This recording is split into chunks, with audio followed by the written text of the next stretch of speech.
As I slept on the couch with my daughter and wife, recovering from an absolute banger of a wedding, yet another wicked teaser dropped from Grinding Gear Games about Path of Exile 2. While the Ngamakanui snippet highlighted a moonlit battle in an overgrown shrine between a master of the elements and corrupted blood boil monsters, the 1-minute preview released yesterday, titled Aggorat, explored a bright but still dank and drowned ruin infested with misshapen humanoids and a well-equipped monstrosity with excellent jiggle physics. Of course, second to these quality monster animations is the showcased character, a melee-focused exile wielding a staff much like a monk would, cycling through a variety of skills, a crackling lightning strike, a line of explosive flames, and a cone of cracking ice, with a few twirls, sweeps, dodges, and sprints forward spliced within. Okay, so we're 2 teasers in and about 45 days away from ExileCon 2023. Based on these 2 tidbits of gameplay footage, how has Path of Exile 2 changed from its initial 2 info drops in 2019 and 2021, and now,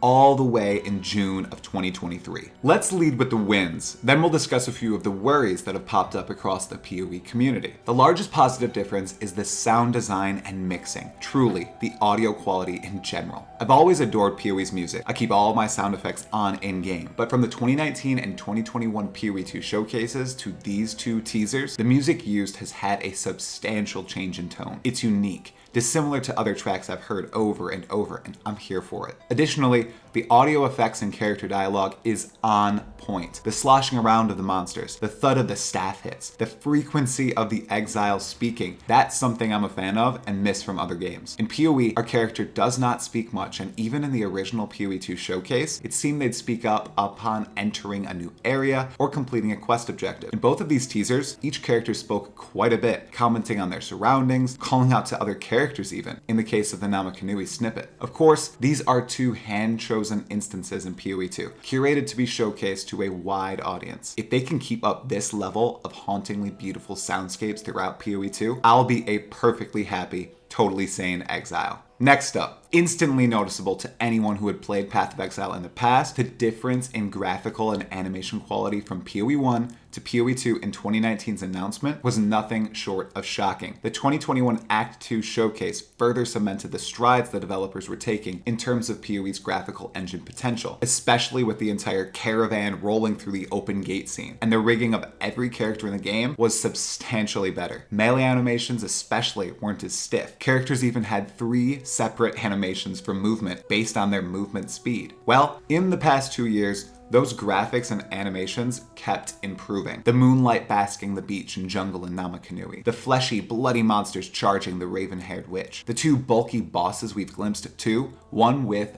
yes, some great slapping animations. The environments too look handcrafted, and the exiles themselves, well, we knew the cast of exiles was going to look different in PoE 2, and we saw examples of them in 2019 and 2021, but these 2 character models are even more different than those, and they're not reimaginations. They're wildly dissimilar, and they look incredible. The body shape, the hair, the voices, all are brand new. This leads to a bit of speculation for the Ngamakanui teaser. This must be the witch, but is it a departure from the witch as we've known her for the past decade? Or are the developers following through with an idea they proposed back in 2019? Different character models based on ascendancy. The Aggorat teaser presents a character model we've definitely never seen before. The voice sounds a bit like the typical duelist, but truly it could be either a marauder or a Templar, whose PoE 2 version is supposedly going to be much younger than the PoE 1 Templar. I could see the Templar ascending to a monk, giving the class a melee-centric archetype. Enough speculation though. Briefly, the developers are clearly continuing to heighten their skill set and the graphical ceiling of PoE 2 with every passing glimpse of the expansion.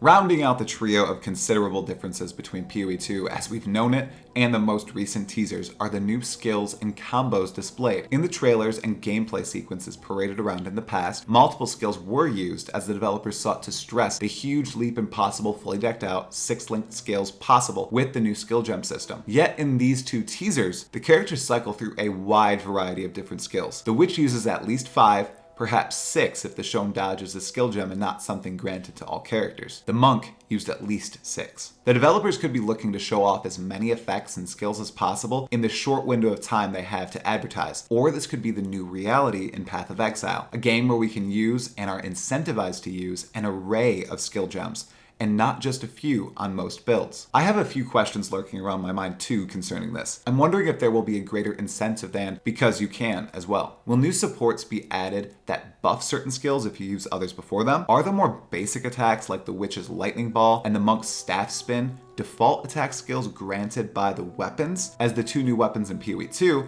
the crossbow and spear, showed how possible that might be? These burn in my mind, along with wherever Aggorat might be, as it appears to not have even been named before this teaser, but we'll find out very shortly. Okay, those are the massive trio of improvements over PoE 2 from 2019 and 2021 to now. Of course, they've brought up a couple problems in my eyes and in the view of the greater Path of Exile community. Here are a few chunky ones. The graphics are obviously a huge step up, but how well optimized is the game? Will it run smoothly on our current PCs? At endgame, if potential density and mechanics stay similar, how will this run? It's an excellent point, especially for a free-to-play game like Path of Exile, that plenty of people without extra money to spend on upgrading a PC play. With the betas hitting soon, we'll probably get a chance to test this out. Some worry the new skill gem system will turn this game into Lost Ark or Diablo 4, forcing us to use a variety of skills and simplifying the way we customize those skills. I'm not too worried on this front. From the developers' previous comments,